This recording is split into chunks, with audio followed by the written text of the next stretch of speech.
I'll tell you the result right now. The lie finally broke. It cost me 5 years of my life, and it shattered the one illusion my family had left. It ended with my father's voice on the phone. Not angry, just hollow. It was the sound of a man realizing his entire comeback story, the one that pulled him out of his failure, was a complete fiction. A fiction I wrote. I wasn't just his daughter. I was his secret benefactor, his ghostwriter, his audience, and, in the end, his executioner. The cost of that revelation was higher than any acquisition my company could ever make. It all detonated on a Tuesday. I was sitting in that glass box 42 floors above the city. The view was supposed to be a symbol of power. I could see the fog swallowing the bridge, cargo ships looking like tiny toys. It was a view that cost my company $50,000 a month. More than my family believed I made in an entire year. It just made me feel isolated. We were in a board meeting. I remember the white mahogany table felt cold under my palms. We were arguing about a $340 million acquisition. The numbers on the screen were just abstractions. They felt like game points completely disconnected from reality. Then my phone vibrated. That tiny buzz cut right through the billion-dollar conversation. I excused myself. My heels were silent on the polished marble floor of the hallway. I was expecting a routine update from my assistant. Instead, I read the text and my throat went dry. It was just 6 words from my father. Market crashed. You're on your own now. I leaned against the floor-to-ceiling window. The glass was cold against my back. I almost laughed. On my own. For 5 years, Finlay had been on Fifth on my payroll. They just didn't know it. I'd been the ghost in their bank accounts. I'd been the bull market my father bragged about at family holidays. I was the smart investment that paid for my brother's education and my mother's medical bills. The irony was so thick I felt like I couldn't breathe the sterile, air-conditioned air. I looked back through the glass at the conference room. All those men in expensive suits. They saw me as the founder. A shark. They had no idea that in my family's eyes, I was still the girl who was good with computers. The girl with the unstable freelance job. The deception wasn't just a lie, it was a full-time job. And I was done. I didn't hesitate. I picked up my phone and dialed my private banker. This man managed 9-figure portfolios. He understood quiet family arrangements. I told him the arrangement was over. I instructed him to send the real statements to my father. Immediately. The one showing all contributions for the past 60 months. The one showing the source, my holding companies. He paused. I could hear the silence on his end. He asked if I was absolutely 100% certain. He reminded me how specific I had been about confidentiality. I told him to include everything. The trust's current value was $14.2 million. My contributions accounted for 89% of it. It was time for transparency. Full, brutal transparency. You have to understand how we got here. This wasn't a malicious plan. It was a mistake born from protection. 5 years ago, my family was drowning. My father's restaurant business had failed.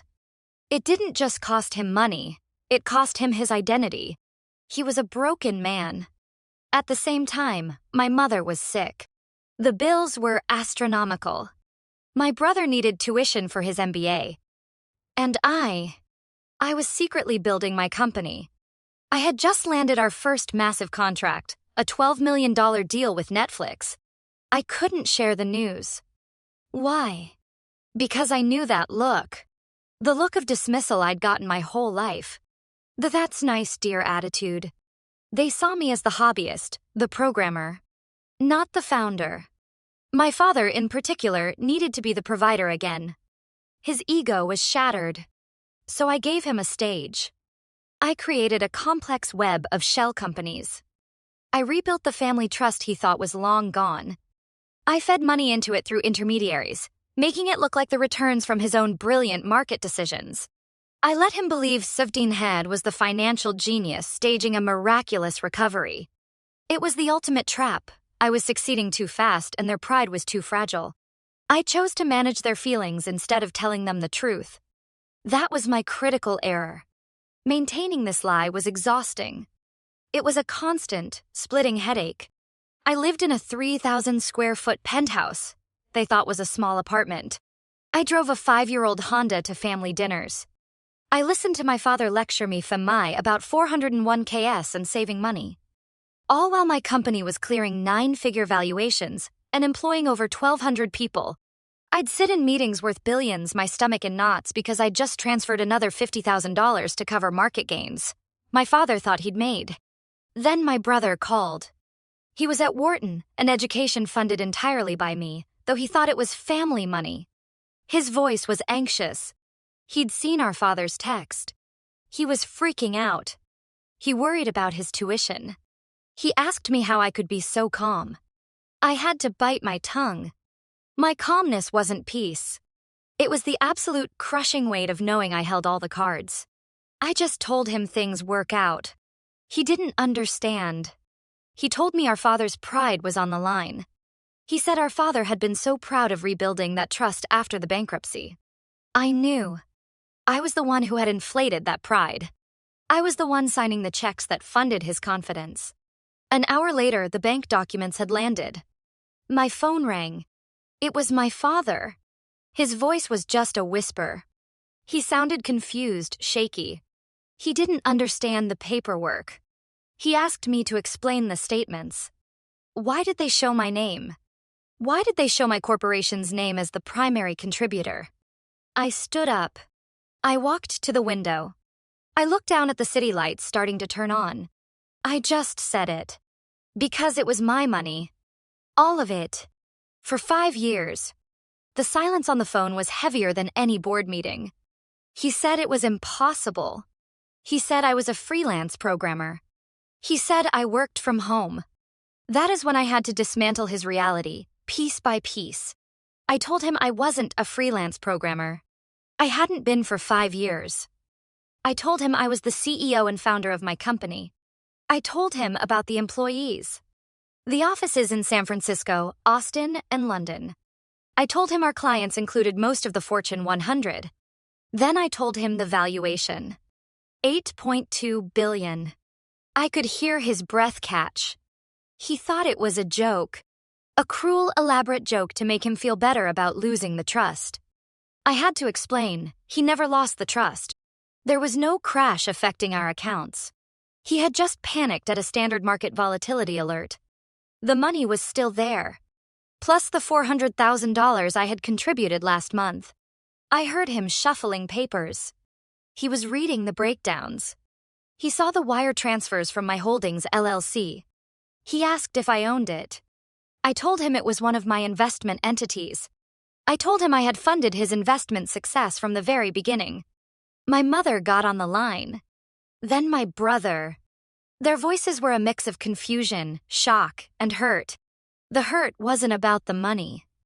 It was about the secret. My mother's question cut the deepest. She asked why I would hide something so wonderful. Why wouldn't I share this with them? This is where the typical family error happens. They thought I didn't trust them with my success. The truth is, I didn't trust them with my failure. I was so afraid of their judgment, or worse, their interference, that I built a wall of cash around myself. I had to explain that. I had to remind them how they'd minimized my achievements my entire life.